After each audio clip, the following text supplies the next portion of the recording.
ಮಂದಸ್ಮಿತೆ ಮಧುರ ಭಾಷಿಣಿ ಮಂದಜಾಕ್ಷಿ ಮಂದಾರ ಕುಂದ ಶರದಿಂದು ಕಲಾವದಾತೆ ಮತ್ತೆ ಭರ ಜಗಮನೆ ಮಮ ಮಂದ ಬುದ್ಧೇ ಜಿಹ್ವಾತಲೆ ಕರುಣಯ ಕುರು ನೃತ್ಯ ಲೀಲಾಂ. ಗುರು ಶಂಕರ ಭಗವತ್ಪಾದಾಚಾರ್ಯರು ಹೇಳುತ್ತಾರೆ, ನ ಮಂತ್ರಂ, ಅಮ್ಮ ದೇವಿ, ನಿನ್ನ ಮಕ್ಕಳು ನಾವು, ನಿನ್ನ ಭಕ್ತರು ನಾವು. ಪುರೋಹಿತರು ಹೇಗೆ ಪೂಜೆಯನ್ನು ಮಾಡುತ್ತಾರೋ, ನಿನ್ನ ಸೇವೆಯನ್ನು ಮಾಡುತ್ತಾರೋ, ಅದೇ ರೀತಿ ನಿನ್ನ ಸೇವೆಯನ್ನು ನಮಗೂ ಮಾಡಬೇಕು ಅನ್ನುವ ಆಸೆ ಇದೆ. ಆದರೆ ಪುರೋಹಿತರು ಹೇಳುತ್ತಿರುವಂತಹ ವೇದ ಮಂತ್ರಗಳನ್ನ ನಾನು ಕಲಿತಿಲ್ಲ ಶಾಸ್ತ್ರೋಕ್ತವಾಗಿ. ನ ಮಂತ್ರಂ, ನನಗೆ ಮಂತ್ರ ಗೊತ್ತಿಲ್ಲ. ನೋ ಯಂತ್ರಂ, ಮಂಡಲವನ್ನ ಬರೆಯುವುದಕ್ಕೆ ಶಾಸ್ತ್ರೀಯ ವಿಧಿ ಅಂತ ಇವೆ, ಆ ವಿಧಿ ನಮಗೆ ಗೊತ್ತಿಲ್ಲ. ನೋ ಯಂತ್ರಂ ತದಪಿ ಚನಜಾನೆ ಸ್ತುತಿ ಮಹೋ, ಅಮ್ಮ ನಿನ್ನನ್ನ ಸ್ತುತಿ ಮಾಡುವಂತಗ ವಿಧಾನ ಗೊತ್ತಿಲ್ಲ. ಯಾವಾಗ ದೀಪ ಬೆಳಗಬೇಕು ಗೊತ್ತಿಲ್ಲ, ಯಾವಾಗ ಪ್ರಾರ್ಥನೆ ಮಾಡಬೇಕು ಗೊತ್ತಿಲ್ಲ, ಯಾವಾಗ ಸಂಕಲ್ಪ ಮಾಡಬೇಕು, ಯಾವಾಗ ಕುಂಕುಮಾರ್ಚನೆಯನ್ನು ಮಾಡಬೇಕು, ಯಾವಾಗ ಬೇರೆ ಬೇರೆ ರೀತಿಯ ಮಂತ್ರಗಳನ್ನ ಹೇಳಬೇಕು, ಷೋಡಶೋಪಚಾರಗಳನ್ನ ಕೊಡಬೇಕು, ನೈವೇದ್ಯ ಸಮರ್ಪಣೆ ಮಾಡಬೇಕು, ಮಂಗಳಾರತಿ ಮಾಡಬೇಕು, ಬ್ರಹ್ಮಾರ್ಪಣ ಬಿಡಬೇಕು, ನಮಗೆ ಯಾವುದು ಗೊತ್ತಿಲ್ಲ ಅಮ್ಮ. ನ ಚಾಹ್ವಾನಂ, ಅಮ್ಮ ನಾವು ಕೆಲಸ ಮಾಡುವ ನಮ್ಮ ಈ ಜಾಗಕ್ಕೆ ನೀನು ಬಂದು ಇರಬೇಕು ಅಂತ ಆಸೆ ಇದೆ. ನಮ್ಮ ಜೊತೆ ಜೊತೆಗೆ ನಮ್ಮ ಜೀವಕ್ಕೆ ಜೀವವಾಗಿ, ಪ್ರಾಣಕ್ಕೆ ಪ್ರಾಣವಾಗಿ, ಉಸಿರಿಗೆ ಉಸಿರಾಗಿ ನೀನಿದ್ದಾಗ ನಾವು ಹೆಜ್ಜೆ ಇಡುವ ಪ್ರತಿಯೊಂದು ಕೆಲಸಗಳಲ್ಲಿಯೂ ಜಯ ಸಿಕ್ಕುವುದಕ್ಕೆ ಸಾಧ್ಯ. ಆದರೆ ನಿನ್ನನ್ನ ನಾವಿರುವ ಜಾಗಕ್ಕೆ ಆಹ್ವಾನಿಸುವುದು ಹೇಗೆ ಅಂತ ಗೊತ್ತಿಲ್ಲ ಅಮ್ಮ. ನೀನು ಯಾರು?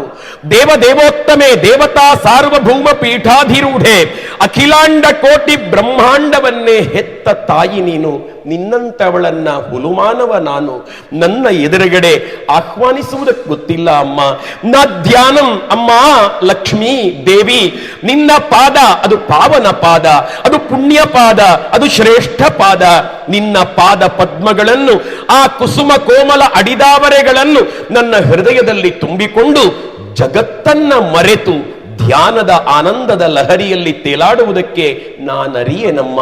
ನ ಧ್ಯಾನಂ ನ ಸ್ತುತಿ ಕಥಾ, ನಾನು ಇಷ್ಟೆಲ್ಲ ಮಾಡಬೇಕು ಅಂತಾದರೆ ನಿನ್ನ ಕುರಿತಾದ ಮಂತ್ರಗಳನ್ನ ಕೇಳುವಾಗ ಮೈ ಜುಮ್ಮಂತ ರೋಮಾಂಚನಗೊಂಡು ಭಕ್ತಿ ಭಾವದ ಅಲೆಗಳು ಹೃದಯದಿಂದ ಎದ್ದು ಬಂದು ಕಣ್ಣಲ್ಲಿ ನೀರಾಗಿ ನಿನ್ನ ಪಾದಗಳಿಗೆ ಅಭಿಷೇಕವಾಗಬೇಕು ಅಂತಾದರೆ ನಿನ್ನ ಮಹಿಮೆ ಗೊತ್ತಿರಬೇಕಾಗಿತ್ತು, ನಿನ್ನ ಘನತೆ ಗಾಂಭೀರ್ಯಗಳು ಗೊತ್ತಿರಬೇಕಾಗಿತ್ತು.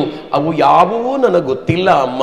ನ ಸ್ತುತಿ ಕಥಾ ನ ಜಾನೇ ಮುದ್ರಾಹ, ಆಗಮ ಶಾಸ್ತ್ರಗಳು ಗೊತ್ತಿಲ್ಲ. ನ ಮುದ್ರಾಸ್ತೆ ತದಪಿ ಚನಜಾನೆ ವಿಲಪನಂ, ನಿನ್ನಲ್ಲಿ ನಾನು ಏನನ್ನ ಬೇಡಿಕೊಳ್ಳಲಿ ಅಂತಲೇ ಗೊತ್ತಿಲ್ಲದ ಪರಮ ಅಜ್ಞಾನಿ ನಾನು.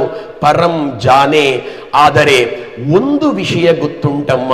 ಅದೇನು ಅಂತಂದರೆ, ತಲ್ಲಣಿಸದಿರು ಕಂಡ್ಯ ತಾಳು ಮನವೇ, ಎಲ್ಲರನ್ನೂ ಸಲಹುವನು, ಇದಕ್ಕೆ ಸಂಶಯವಿಲ್ಲ.